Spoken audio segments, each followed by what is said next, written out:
ಮೈಸೂರು ಮೂಡ ಬ್ರಹ್ಮಾಂಡ ಭ್ರಷ್ಟಾಚಾರದ ವಿಚಾರದಲ್ಲಿ ಇಷ್ಟು ತಿಂಗಳು ನಾವು ಕೊಡ್ತಾ ಇದ್ದ ಸ್ಟೋರಿಗಳ ತೂಕನೇ ಒಂದಾದರೆ ಇವತ್ತಿನ ಸುದ್ದಿಯ ತೂಕನೇ ಇನ್ನೊಂದು. ಎಲ್ಲರೂ ಕೂಡ ಮೂಗು ಮೇಲೆ ಬೆರಳಿಟ್ಕೊಂಡು ಹೌದಾ, ಅಯ್ಯೋ ಈ ಚಾನ್ಸ್ ನಮಗೆ ಸಿಗಲಿಲ್ವಲ್ಲ, ನಮಗೂ ಒಂದು ಚಾನ್ಸ್ ಸಿಕ್ಕಿದ್ರೆ ನಾವು ಏನಾದರೂ ಪ್ರಯತ್ನ ಪಡ್ಬೋದಾಗಿತ್ತಲ್ಲ ಅಂತ ನೀವೆಲ್ಲರೂ ಖಂಡಿತ ಅಂದ್ಕೋತೀರ. ಮೈಸೂರಿನ ವಿಜಯನಗರ 3 ಮತ್ತು 4ನೇ ಸ್ಟೇಜಲ್ಲಿ 3,000 ರೂಪಾಯಿಗೆ 60-40 ಸೈಟ್ ಬೇಕಾ ಬೇಡವಾ? 3,000 ರೂಪಾಯಿಗೆ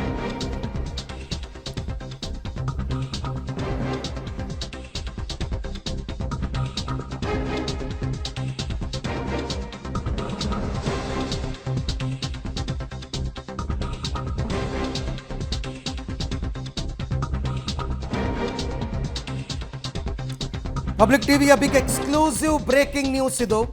ಬಗೆದಷ್ಟು ಬಯಲಾಗ್ತಾ ಇದೆ ಮೂಡ ಸೈಟ್ನ ಹಗರಣ.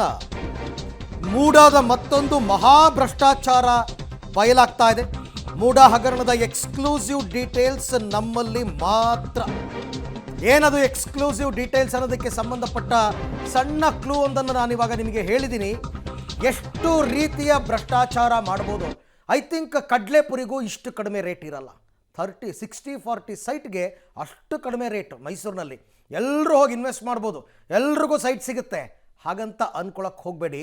ನಡೆದಿರೋದು ಭ್ರಷ್ಟಾಚಾರ, ಪಾರದರ್ಶಕವಾದ ಸೈಟ್ ಹಂಚಿಕೆ ಅಲ್ಲ. ಹಾಗಾದರೆ ಏನು ನಡೆದಿದೆ ನೋಡ್ತಾ ಹೋಗೋಣ. ಮುಂದಿನ ಡೀಟೇಲ್ಸ್ ನಾವು ನೋಡ್ತಾ ಹೋಗೋದಾದ್ರೆ ತುಂಬಾ ಇಂಟ್ರೆಸ್ಟಿಂಗ್ ಇದೆ. ಕಡ್ಲೆಪುರಿಗಿಂತ ಕಡೆ ಆಯ್ತು ಮೈಸೂರಿನಲ್ಲಿ 60-40 ಸೈಟ್. ಮೂಡಾದ ಮತ್ತೊಂದು ಮಹಾ ಭ್ರಷ್ಟಾಚಾರ ಬಯಲಾಗ್ತಾ ಇದೆ. ಕೇವಲ 3,000ಕ್ಕೆ 60-40 ಡೈಮೆನ್ಷನ್ನ ಸೈಟ್ ಅನ್ನ ಮೂಡಾದ ಅಧಿಕಾರಿಗಳು ಬರ್ಕೊಟ್ಟಿದ್ದಾರೆ. 3,000ಕ್ಕೆ ಒಂದರಂತೆ ಬರೋಬ್ಬರಿ 23 ಸೈಟ್ಗಳನ್ನು ಹಂಚಿದ್ದಾರೆ. ರಿಯಲ್ ಎಸ್ಟೇಟ್ ಉದ್ಯಮಿಗೆ 23 ಸೈಟ್ ಅನ್ನ ಮೂಡಾ ಅಧಿಕಾರಿಗಳು ಹಂಚಿರೋದು. ದಿನೇಶ್ ಹಾಗೂ ಮಂಜುನಾಥ್ ವಿರುದ್ಧ ಕೇಳಿಬಂದಿದೆ ಗಂಭೀರ ಆರೋಪ. ಬರೀ 600 ರೂಪಾಯಿ ಶುಲ್ಕವನ್ನ ಕಟ್ಟಿಸಿಕೊಂಡು ಸೈಟ್ ಅನ್ನು ಮಾರಾಟ ಮಾಡಿದ್ದಾರೆ. 3,000 ರೂಪಾಯಿಗೆ ಒಂದು ಲಕ್ಸುರಿಯಸ್ ಹೋಟೆಲ್ನಲ್ಲಿ ಡಿನ್ನರ್ ಮಾಡೋದಕ್ಕೂ ಸಾಧ್ಯ ಇಲ್ಲ. ಅಂಥದ್ರಲ್ಲಿ ಸೈಟು ಕೋಟ್ಯಾಂತರ ರೂಪಾಯಿ ಬೆಲೆ ಬಾಳುವಂತಹ ಸೈಟು ಸಿಗುತ್ತೆ ಅಂದ್ರೆ ಯಾರ್ದೋ ದುಡ್ಡು ಎಲ್ಲಮ್ಮನ ಜಾತ್ರೆ ಅಂತ ಹೇಳ್ತಾರಲ್ಲ, ಆ ಥರದ ಪರಿಸ್ಥಿತಿಯಲ್ಲಿ ಸದ್ಯಕ್ಕೆ ನಮಗೆ ಮೂಡ ಕಾಣಿಸ್ತಾ ಇದೆ. ಮತ್ತೆ ಆಶ್ಚರ್ಯ ಏನಿಲ್ಲ, ಇಲ್ಲಿ 3,000 ಅನ್ನೋದಕ್ಕಿಂತ ಫ್ರೀಯಾಗಿ ಅನೇಕರಿಗೆ ಫಲಾನುಭವಿಗಳು ಅಲ್ಲದೆ ಇದ್ರೂ ಕೂಡ ಪರಿಹಾರದ ಅಮೌಂಟ್ ಹೋಗಿರೋದ್ರಿಂದ 20-30 ಲಕ್ಷ ಅಕೌಂಟಿಗೆ ಹೋಗಿರೋದ್ರಿಂದ ಇದು ಮತ್ತೊಂದು ಆಶ್ಚರ್ಯ ಅಷ್ಟೇ. ಅಕ್ರಮದ ಗಣಿ ಅಂತ ನಾವು ಅದಕ್ಕೆ ಈ ಮೂಡಾವನ್ನು ಕರಿತಾ ಇರೋದು. ಮೂಡಾದ್ದೇ ಈ ಥರದ್ದು ಸುದ್ದಿಗಳನ್ನು ನಾವು ಪ್ರತಿನಿತ್ಯ ನೋಡೋದಕ್ಕೆ ಹೋದರೆ 1 ವರ್ಷಕ್ಕಾಗೋಷ್ಟು ಸರಕಂತೂ ನಮಗೆ ಸಿಗುತ್ತೆ. ಅಷ್ಟೊಂದು ಆ ಲೆವೆಲ್ಗೆ ಅಕ್ರಮ, 1 ವರ್ಷದಷ್ಟು ನ್ಯೂಸ್ ಐಟಮ್ ನಮಗೆ ಸಿಗುತ್ತೆ ಅಂದರೆ ಇನ್ನು ಯಾವ ಲೆವೆಲ್ಗೆ ಅಲ್ಲಿ ಅಕ್ರಮ ಆಗಿರಬಹುದು ನೋಡಿ. ಅಲ್ಲಿ 600 ರೂಪಾಯಿ ಶುಲ್ಕವನ್ನು ಪಾವತಿ ಮಾಡ್ಕೊಂಡಿರೋದನ್ನು ಕೂಡ ನಾವು ತೋರಿಸ್ತಾ ಇದ್ದೀವಿ. ವಿತ್ ಡಾಕ್ಯುಮೆಂಟ್ ಮೂಡಾದ ಅಧಿಕಾರಿಗಳನ್ನ ಬೆತ್ತಲುಗೊಳಿಸುವಂತಹ ಕೆಲಸವನ್ನು ನಾವು ಮಾಡ್ತಾ ಇದೀವಿ. ಅವ್ರು ಮಾಡಿರೋದೇ ಅಂತ ಕೆಲಸ, ಮುಖ ಕಪ್ ಮಾಡಿಸ್ಕೊಳ್ಳೋ ಕೆಲಸ. ಸೊ ಹೆಂಗೆ ಮಾಡಿದ್ದಾರೆ, ಯಾವ್ಯಾವ ರೀತಿ ಅಕ್ರಮ ಮಾಡಿದ್ದಾರೆ ಅನ್ನೋದಕ್ಕೆ ನಾವು ಈಗ ಉದಾಹರಣೆ ಸಮೇತ ಉತ್ತರವನ್ನು ಕೊಡ್ತಾ ಇದ್ದೀವಿ. ಈ 600 ರೂಪಾಯಿ ಶುಲ್ಕ ಅಂತಂದರೆ ಅದು ರಿಜಿಸ್ಟ್ರೇಷನ್ ಫೀಸು. ನೀವು ಮೂಡಾದಲ್ಲಿ ಒಂದು ಸೈಟ್ಗೆ ಅಪ್ಲೈ ಮಾಡ್ಕೊಳ್ಬೇಕು ಅಂತಂದರೆ ನೀವು ರಿಜಿಸ್ಟ್ರೇಷನ್ ಫೀಸ್ ಕಟ್ಟಿಸ್ಬಿಟ್ಟು ಮೊದಲಿಗೆ ನೀವು ನೋಂದಾಯಿಸ್ಕೊಳ್ಬೇಕಾಗುತ್ತೆ. ನಿಮ್ಮ ಸೀನಿಯಾರಿಟಿ ಬೇಸಿಸ್ ಮೇಲೆ ನಿಮಗೆ ಸೈಟ್ ಅಲಾಟ್ ಆಗುತ್ತೆ. ಇದು ಏನೋ ಕಾನೂನುಬದ್ಧವಾದ ಪಾರದರ್ಶಕವಾದ ಸೈಟ್ ಹಂಚಿಕೆ ನಾನು ಹೇಳ್ತಾ ಇರ್ತಕ್ಕಂಥದ್ದು. ಆದರೆ ಇಲ್ಲಿ ನಡೆದಿರ್ತಕ್ಕಂಥದ್ದು ಅದಲ್ಲ. ಇಲ್ಲಿ ಅಣುವಿಂದ ತೃಣದವರೆಗೂ ಎಲ್ಲವೂ ಕೂಡ ಕಂಪ್ಲೀಟಾಗಿ ಬೋಗಸ್ ಆಗಿರ್ತಕ್ಕಂಥದ್ದು, ಮೋಸ ಮಾಡಿರ್ತಕ್ಕಂಥದ್ದು. ನಿಮಗೆ 3,000 ರೂಪಾಯಿ ಕೇವಲ ಮೂಡ ಲೆಕ್ಕಕ್ಕೆ ಹೋಗುತ್ತೆ. 3,000 ರೂಪಾಯಿ ಸೈಟ್ ಲೆಕ್ಕ. ಇನ್ನು ಉಳಿದಿದ್ದೆಲ್ಲ ಇನ್ಯಾರ್ದೋ ಲೆಕ್ಕಕ್ಕೆ ಹೋಗಿರುತ್ತೆ. ಅದೆಲ್ಲವೂ ಕೂಡ ಸರ್ಕಾರಕ್ಕಾಗಿರ್ತಕ್ಕಂಥ ನಷ್ಟ, ಸರ್ಕಾರಕ್ಕೆ ಮಾಡಿರ್ತಕ್ಕಂಥ ನಷ್ಟ. ಯಾರು ತುಂಬಿಕೊಡೋರು ಯಾರು ಇವಾಗ ಇದೆಲ್ಲವನ್ನ ಕೂಡ? ಇವತ್ತಿನ ದಿನದ ರೇಟ್ ನಾನು ಹೇಳ್ತೀನಿ ಕೇಳಿ. 60-40 ತಾನೇ ಇವ್ರು ಹೇಳ್ತಿರೋ site. 60-40 site Mysuru Vijayanagar 3rd and 4th ಸ್ಟೇಜಲ್ಲಿ ಹತ್ತತ್ರ 2 ಕೋಟಿ ರೂಪಾಯಿ ಇದೆ. 1.5 2 ಕೋಟಿ ಇದೆ. 1.5 2 ಕೋಟಿ ರೂಪಾಯಿ ಸೈಟ್ನ 3,000 ರೂಪಾಯಿ ಕೊಡ್ತಾರೆ ಅಂತಂದರೆ ಆ ಪುಣ್ಯಾತ್ಮ ಯಾರು ಅಂತ ಬೇಕಲ್ಲ. ಅಲ್ಲೇನು ದೇವಸ್ಥಾನ ಕಟ್ತಾ ಇದ್ದಾರಾ, ಅಲ್ಲಿ ಇನ್ನೇನಾದರೂ ವೃದ್ಧಾಶ್ರಮ ಅನಾಥಾಶ್ರಮ ಕಟ್ಟಿಸ್ತಾ ಇದ್ದಾರಾ? ಹಂಗೆ ಕಟ್ಟಿಸ್ತೀನಿ ಅಂತಂದ್ರೂ ಕೂಡ ಅಷ್ಟು ಕಡಿಮೆ ರೇಟಿಗೆ ಯಾರು ಸೈಟ್ ಕೊಡಲ್ಲ. ಅಥವಾ ಶಾಲಾ ಕಾಲೇಜಿಗೆ ಯಾರಾದರೂ ದಾನ ಅಂತ ಬರ್ಕೊಟ್ರ? ನೋ, ಎಲ್ಲವೂ ಇಲ್ಲ, ಇದ್ಯಾವುದೂ ಇಲ್ಲ. ಇಲ್ಲಿ ನಡೆದಿರ್ತಕ್ಕಂಥದ್ದೇ ಬೇರೆ ಕಥೆ. 3,000ಕ್ಕೆ 60-40 ಸೈಟನ್ನು ಹಂಚಿಕೆ ಮಾಡಿದ್ದೀವಿ ಅಂತ ದಾಖಲೆಗಳಲ್ಲೇ ತೋರಿಸಿದ್ದಾರೆ. ಅದು ಪ್ರೋತ್ಸಾಹದಾಯಕ ಯೋಜನೆ ಅಂತಂದ್ಬಿಟ್ಟು. ಒಂದು ಹೇಳ್ತೀನಿ ಕೇಳಿ, ಪ್ರೋತ್ಸಾಹದಾಯಕ ಯೋಜನೆ ಅಂತಂದರೆ ಎಲ್ಲೋ ಒಂದು ಲೇಔಟ್ ನಿರ್ಮಾಣ ಮಾಡ್ತಿರ್ತಾರೆ. ಆ ಲೇಔಟ್ಗೆ ಹೋಗಬೇಕಾದ್ರೆ ಮಧ್ಯದಲ್ಲಿ ಒಂದು ರೋಡ್ ಮಾಡಬೇಕು ಅಥವಾ ಒಂದು ಪಾರ್ಕ್ ಮಾಡಬೇಕು, ದೇವಸ್ಥಾನಕ್ಕೆ ಜಾಗ ಬಿಡಬೇಕು. ಅಂಥ ಸಂದರ್ಭದಲ್ಲಿ ಜಮೀನು ಮಾಲೀಕ ವಾಲಂಟಿಯರ್ ಆಗಿ ಮೂಡಾಗೆ ತನ್ನ ಜಮೀನು ಕೊಡೋದು.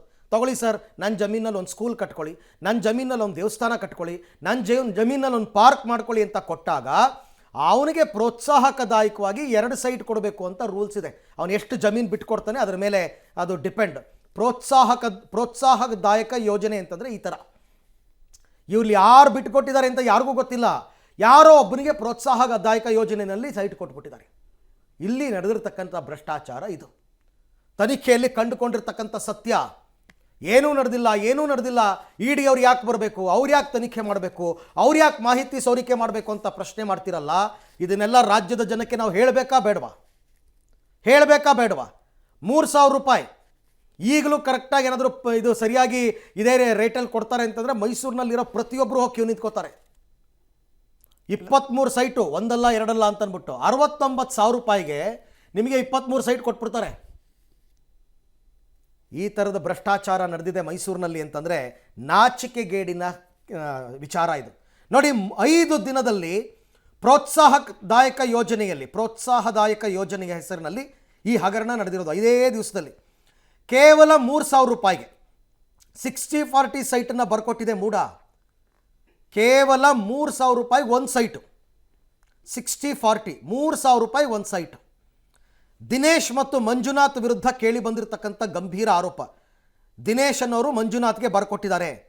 3,000 ರೂಪಾಯಿಗೆ ಒಂದರಂತೆ ಒಟ್ಟು 23 ಸೈಟನ್ನು ಹಂಚಿಕೆ ಮಾಡಿದ್ದಾರೆ. 23 ಸೈಟು. ಒಬ್ಬ ಮನುಷ್ಯ ಮಿಡ್ಲ್ ಕ್ಲಾಸ್ ಫ್ಯಾಮಿಲಿಯವನು ತನ್ನ ಇಡೀ ಜೀವನ ಕಷ್ಟಪಟ್ಟರು ವಿಜಯನಗರದಲ್ಲಿ ಒಂದು ಸೈಟ್ ತಗೊಳಕ್ಕಾಗಲ್ಲ. ಅಂಥದ್ರಲ್ಲಿ 3,000ಕ್ಕೆ ಒಂದರಂತೆ 23 ಸೈಟು. ರಿಯಲ್ ಎಸ್ಟೇಟ್ ಉದ್ಯಮಿ ಯಾರೋ ಮಂಜುನಾಥ್ ಅಂತ, ಅವರಿಗೆ ಮೂಡಾ ಸೈಟ್ ಕೊಟ್ಟಿರೋದು. ಮಂಜುನಾಥ್ಗೆ ಸೈಟ್ ಬರೆದು ಕೊಟ್ಟಿರೋದು GT ದಿನೇಶ್ ಕುಮಾರ್, ಆಗಿನ ಆಯುಕ್ತ ದಿನೇಶ್ ಕುಮಾರ್. ಒಂದು ಸೈಟ್ಗೆ 3,000ದಂತೆ 23 ಸೈಟ್ ರಿಜಿಸ್ಟರ್ ಆಗಿದೆ. ಆದರೆ ಕ್ರಯಪತ್ರದಲ್ಲಿ ಮಂಜುನಾಥ್ ಜಾಗ ಕಳೆದುಕೊಂಡ ಬಗ್ಗೆ ಮಾಹಿತಿ ಇಲ್ಲ. ನೀವು ಪ್ರೋತ್ಸಾಹದಾಯಕ ಯೋಜನೆಯಲ್ಲಿ ಅವ್ನು ಕೊಡ್ತೀರಿ ಅಂತಂದರೆ ಅವ್ನು ಯಾವುದಾದ್ರೂ ಜಮೀನು ಕಳ್ಕೊಂಡಿರ್ಬೇಕಲ್ಲ, ಅದಿಲ್ವೇ ಇಲ್ಲ. ಬರೀ ಪ್ರೋತ್ಸಾಹದಾಯಕ ಅಂತ ನಮೂದಿಸಿ ಸೈಟ್ಗಳನ್ನ ರಿಜಿಸ್ಟರ್ ಮಾಡಿಕೊಟ್ಟಿದ್ದಾರೆ. ಒಟ್ಟು 6 ದಿವಸದಲ್ಲಿ 23 ಸೈಟ್ ಮಂಜುನಾಥ್ ಹೆಸರಿಗೆ ರಿಜಿಸ್ಟರ್ ಆಗಿದೆ. 600 ರೂಪಾಯಿ ರಿಜಿಸ್ಟ್ರೇಷನ್ ಫೀಸು, ಅದು ಕಮ್ಮಿ. ಅದು ಇದೆ. ಮುಂದಕ್ಕೆ 5 ಲಕ್ಷ ಕಟ್ಟಿಸ್ಕೊಳ್ಬೇಕಾದ ಜಾಗದಲ್ಲಿ 600 ರೂಪಾಯಿ ಕಟ್ಟಿಸ್ಕೊಂಡಿರೋದು. ಇದರಿಂದ ಸರ್ಕಾರಕ್ಕೆ ಪ್ರತಿ ನಿವೇಶನಕ್ಕೆ ಕನಿಷ್ಠ 97 ಲಕ್ಷ ರೂಪಾಯಿ ನಷ್ಟ. ಅಂದರೆ 97 ಲಕ್ಷ ಯಾವ ಲೆಕ್ಕದಲ್ಲಿ ಕೊಡ್ತಾರೆ ಅಂದರೆ ಒಂದು ಸೈಟ್ಗೆ 1 ಕೋಟಿ ಅಂತ ಅಂದ್ಕೊಂಡ್ರು ಕೂಡ, ಅಂದರೆ SR ವ್ಯಾಲ್ಯೂ ಬರುತ್ತಲ್ಲ, SR ವ್ಯಾಲ್ಯೂ ಲೆಕ್ಕದಲ್ಲಿ. ಬಟ್ 1 ಕೋಟಿಗೂ ಸಿಗಲ್ಲ ಇವಾಗ, ಅಲ್ಲಿ 2 ಕೋಟಿ ಇದೆ ರೇಟು. 2-3 ಕೋಟಿ. ಉಪನೋಂದಣಾಧಿಕಾರಿ ಶಮೀನಿಂದ ನಡೆದಿರ್ತಕ್ಕಂಥ ಭಾರಿ ಅಕ್ರಮ ಇದು. ಉಪನೋಂದಣಾಧಿಕಾರಿ ಅವ್ರು ಇರಲೇಬೇಕಲ್ಲ ಮಧ್ಯದಲ್ಲಿ. ಅಟ್ಲೀಸ್ಟ್ ಅವ್ರು ರಿಜಿಸ್ಟ್ರೇಷನ್ ಫೀಸ್ ಎಷ್ಟು ಕಟ್ಟಿಸ್ಕೊಂಡಿದ್ದಾರಪ್ಪ ಅದನ್ನಾದರೂ ನೋಡಬೇಕು. ಒಂದು ಸೈಟಿಗೆ 3,000 ರೂಪಾಯಿ ಅಂತಂದರೆ ನೋಂದಣಿ ಮತ್ತು ಮುದ್ರಾಂಕ ಶುಲ್ಕ ಅಂತ ತಗೋತಾರೆ ರಿಜಿಸ್ಟ್ರೇಷನ್ ಫೀಸು ಪೇಪರ್ಗೆ. ಅದೆಷ್ಟು ಕಟ್ಟಿಸ್ಕೊಂಡಿದ್ದಾರೆ, ಅಥವಾ ಅದನ್ನೇನಾದರೂ 3,000ಕ್ಕೆ ತಗೋತಾ ಇದ್ದಾರೆ ಅಂತ ಆಫರಲ್ಲಿ ಫ್ರೀಯಾಗಿ ಕೊಟ್ಬಿಟ್ರೋ ಏನೋ.